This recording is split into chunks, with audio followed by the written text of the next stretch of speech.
আজকে আমরা হঠাৎ করে কোথায় আসলাম চলো গাইস তোমাদের শেয়ার করি। আসলে গাইস অনেকদিন ঘুরতে যাওয়া হয়নি, তাই ব্লগও করতে পারিনি। এই জন্য এক ছোট ভাইকে নিয়ে বেরিয়ে পড়লাম ব্লগ করতে।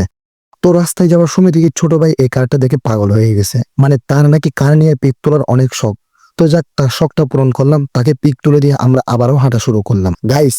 এরপর কিছুক্ষণ হাঁটার পর ছোট ভাই আমাকে নিয়ে আসে চট্টগ্রাম কলেজে। এখানে এসে অনেক অবাক হই, কারণ এখানকার ক্যাম্পাসগুলো জায়গাগুলো অনেক সুন্দর, যেদিকে যাই ওইদিকে ক্যাম্পাস আর ক্যাম্পাস। এরপর গাইস আমরা পুরো ক্যাম্পাসটা ঘুরে দেখি, ছবি টবি তুলি। তারপর দেখি গাইস ছোট ভাইটার নাকি অনেক খিদা লাগছে, এই জন্য ও আমাকে নিয়ে আসে একটা ক্যান্টিনে। তারপর এখানে ঢুকে সাথে সাথে এক প্লেট নাস্তার অর্ডার করলাম গাইস। আর নাস্তার দাম শুনে আমি অনেক অবাক, কারণ একটা নাস্তার দাম নাকি 15 টাকা। যাই হোক, এত পেয়ারা নেওয়ার দরকার নাই, কারণ নাস্তার টাকা আমি দিব না তাই। তারপর নাস্তা শেষ করে বাইরে এসে দেখি শহীদ মিনার, আর এটা দেখে গাইস আমি একটু ইমোশনাল হয়ে পড়ি। এরপর এখানে বসে কিছুক্ষণ সময় পার করে এখন আমরা চলে আসছি গেটের বাইরে, কারণ এখন আমরা চলে যাব তাই। তো গাইস আজকের ভিডিওটা কেমন লেগেছে অবশ্যই কমেন্ট করে জানাবে, আর বিশেষ করে আমাদের চ্যানেলটা সাবস্ক্রাইব করার অনুরোধ রইল। ওকে, আল্লাহ হাফেজ।